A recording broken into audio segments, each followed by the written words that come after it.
I'm sorry, I did press that as a nod. That's it. Okay, thank you. I'm Dan Richard. As you pointed out, I'm a member of the California High-Speed Rail Authority Board, appointed by Governor Brown. With me is my colleague, Michael Rossi, also a member of the Authority Board. Thank you for your introduction, Madam Chair. I think you framed the issues very well, and I will be brief.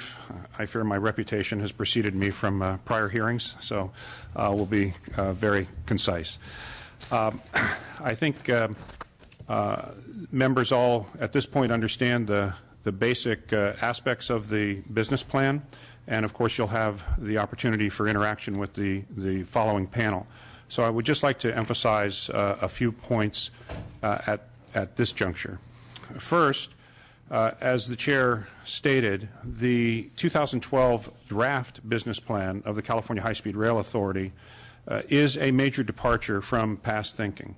And it's a departure in a number of ways. Perhaps the most important is that the plan embraces the idea that we would not see high-speed rail as a separate, insular, standalone system superimposed on a map of California, but rather as, good morning, rather as part of an integrated whole rail network, and that the high-speed rail plans for the state can benefit from working off of the experience, the expertise, and the existing asset base of regional rail operators throughout the state, from San Diego up to the Bay Area.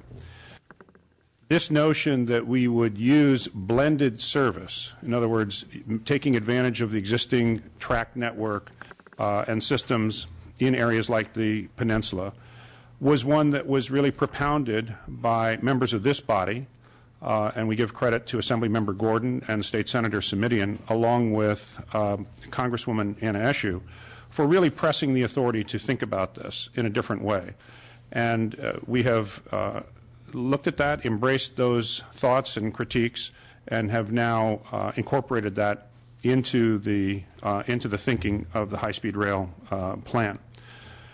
The second essential element of the draft business plan is that it lays out over the next generation of Californians how we believe it would be most intelligent to actually construct high-speed rail, starting with the resources we have and looking at building the system in segments, where after the initial construction segment is done, as we move to an initial operating segment, that each step of the way after that would be able to stand on its own, both in terms of the ridership that it would produce and financially. And so the plan is really about a stair-step approach to bringing high-speed rail to California. And this is very consistent with successful high-speed rail development throughout the world. In Japan, they started building high-speed rail in 1964. They've never stopped building since then.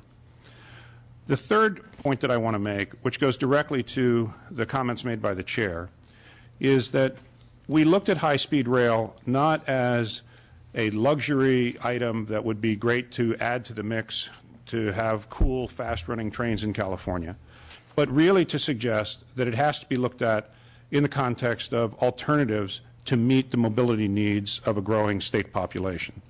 And whatever population projection you use between now and 2050 or beyond, our state is going to continue to grow. And we have existing challenges in terms of mobility, but we're going to have increasing challenges, particularly in terms of air travel, highway travel, and so forth. And we see high-speed rail as an alternative that we believe can be accomplished more cost-effectively and more environmentally beneficial than some of those other alternatives. And that, of course, is part of the policy questions before you. So our plan is really predicated on a belief that to do nothing would cost more, to build other alternatives, even if they could be done, like expanding our airports, runways, and highways, would cost more, and that high-speed rail can be accomplished in a cost-effective fashion if it's done carefully and laid out over a long period of time. Now, we can do it more quickly, which would be great, because part of the cost numbers that you're seeing are really associated by the long time frame to build it and the inflationary effects. So the faster we can do it, the better. But we've tried to be conservative and realistic in our assumptions so that you have in front of you what we believe at this point it would cost if we did it on that schedule. Finally, I'll make one last point and then ask my colleague to supplement any things that need to be supplemented, which is that we are very much committed to the active participation of the private sector throughout the life of the high-speed rail program in California. This is not one giant public works program, nor do we believe that the proper model is a completely privatized system where we just hand the keys over to somebody and say, you do it.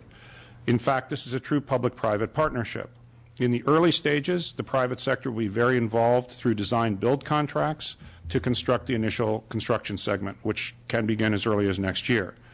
As we move forward, we foresee, and our business plan talks about, the private sector coming in to provide the actual system operations and maintenance. And again, this is a model that's been employed successfully throughout the world, where governments put down the foundational portion of the system and the private sector comes in, adds the trains, a lot of the systems, and does the operation and maintenance.